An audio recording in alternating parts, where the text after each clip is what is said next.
স্বামী ও শ্বশুর বাড়ির লোকেদের নির্যাতন থেকে বাঁচতে পালিয়ে এসে বাবার বাড়িতে আশ্রয় নিয়েছিল পঞ্চম শ্রেণীর স্কুল ছাত্রী হাবিবা।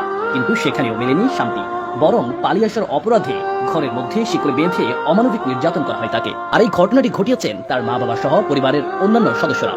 গত ৩ মাস আগে উপজেলার রাজিহার ইউনিয়নের রাংতা গ্রামের শাহজাহান মোল্লার ছেলে সাজিদ মোল্লার সাথে জোর করে বিয়ে দেওয়া হয় ১৩ বছর বয়সী কিশোরী গৃহবধূ হাবিবাকে। স্থানীয় নুরু বাহাদুর ও জামাল তাজ জানিয়েছেন, বিয়ের ১ মাস না যেতেই কিশোরী হাবিবার উপর নেমে আসে স্বামী ও শ্বশুর বাড়ির লোকেদের নির্যাতনের স্টিম রোলার। সেই নির্যাতন সইতে না পেরে ১ মাস পূর্বে স্বামীর বাড়ি থেকে পালিয়ে বাবার বাড়িতে আশ্রয় নেয় স্কুল ছাত্রী। মা বাবাকে জানান স্বামীর বাড়িতে আর ফিরে না যাওয়ার কথা। এরপর থেকে মেয়ের উপর নির্যাতন শুরু করে তার মা মারুফা বেগম, বাবা জামাল হাওলাদার ও দুলাভাই আলামিন আকন সহ পরিবারের অন্য সদস্যরা। সবশেষ গত ১ জুন তাকে শিকল ও রশি দিয়ে ঘরের খুঁটির সঙ্গে বেঁধে মারধর করা হয়।